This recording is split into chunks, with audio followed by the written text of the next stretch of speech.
এমন ৩টি বিষয় রয়েছে, এই বিষয়গুলো মেনে চললে আপনার কখনোই আল্লাহ চাইতে আপনার ব্রেস্ট টিউমার হবে না। এর ১ নাম্বার বিষয়, আপনি সুগার, ভাত, আলু, চিনি, রুটি, গম, সয়াবিন তেল, ভাজা, পোড়া, বাহিরের খাবার, ফাস্ট ফুড, কোল্ড ড্রিংকস, মদ্যপান এই সকল অযাচিত বেশি খাবার খাবেন না।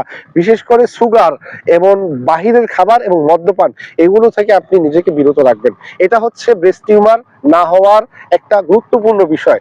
আপনি যদি এটা মেনে চলতে পারেন তাহলে আপনি সবল। যে দেহে সাধারণত সুগার পায় না, ক্যান্সারের বা চিনি পায় না, সে দেহে সাধারণত ক্যান্সার বাসা বাঁধতে পারে না। অর্থাৎ ক্যান্সারের হোম অফ ক্যান্সারটাই হচ্ছে, মানে ক্যান্সারের যদি বাড়ি বলা যেতে পারে, যে ক্যান্সারের সেল যে দেহে বাসা বাঁধে, যে দেহে সুগার প্রবণতা সবচেয়ে বেশি। তাই সুগার থেকে, কার্বোহাইড্রেট থেকে, অতিরিক্ত মদ্যপান থেকে, সয়াবিন তেল থেকে, এগুলো থেকে আপনি বিরত থাকুন। ২য় নাম্বার বিষয় হচ্ছে, আপনি ডেইলি কমপক্ষে ২টা লেবু খান। আমি শুধু বলতেছি না, আপনি ইন্টারনেটে সার্চ করে দেখতে পারেন। এই বিষয়ে অনেকগুলো ডক্টর, অ্যালোপ্যাথি হোক, হোমিওপ্যাথি হোক, অনেকগুলো ফিজিশিয়ান একমত যে ক্যান্সার হয়ে গেলেও, যদি ক্যান্সার হয়ে যায় বা হওয়ার প্রবণতা থাকেই, তারপরেও যদি ডেইলি কেউ ২টা করে লেবু খায় অথবা ৩টা করে লেবু খায়, তার ক্যান্সার হওয়ার সম্ভাবনা 90% মুক্ত থাকে এবং তার ক্যান্সার হবে না। তাই টিউমারটাও এক ধরনের ক্যান্সার।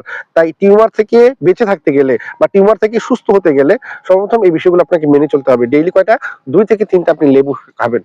৩য় নাম্বার যে বিষয়টা, সেটা হচ্ছে আপনি পরিমাণ মতো কাঁচা হলুদ অর্থাৎ ওই যেটা আমাদের মাটি খুঁড়ে পাওয়া যায়। এই কাঁচা হলুদটা আপনি চিবিয়ে, আমার আঙ্গুলের যতটুকু দেখাচ্ছি এতটুকু চিবিয়ে সকালবেলা এবং রাত্রেবেলা ঘুমানোর পূর্বে ১ গ্লাস পানিতে মিশিয়ে, অর্থাৎ খেয়ে ১ গ্লাস পানি খাবেন। এই কাঁচা হলুদ ক্যান্সার দেহে, অর্থাৎ ক্যান্সার হবে না, ক্যান্সার প্রতিরোধক যদি কোনো পণ্য থাকতে পারে বা যদি কোনো ভেষজ থাকতে পারে, তার জন্য এই একটা প্রোডাক্ট রয়েছে, তাকে ক্যান্সার হবে না।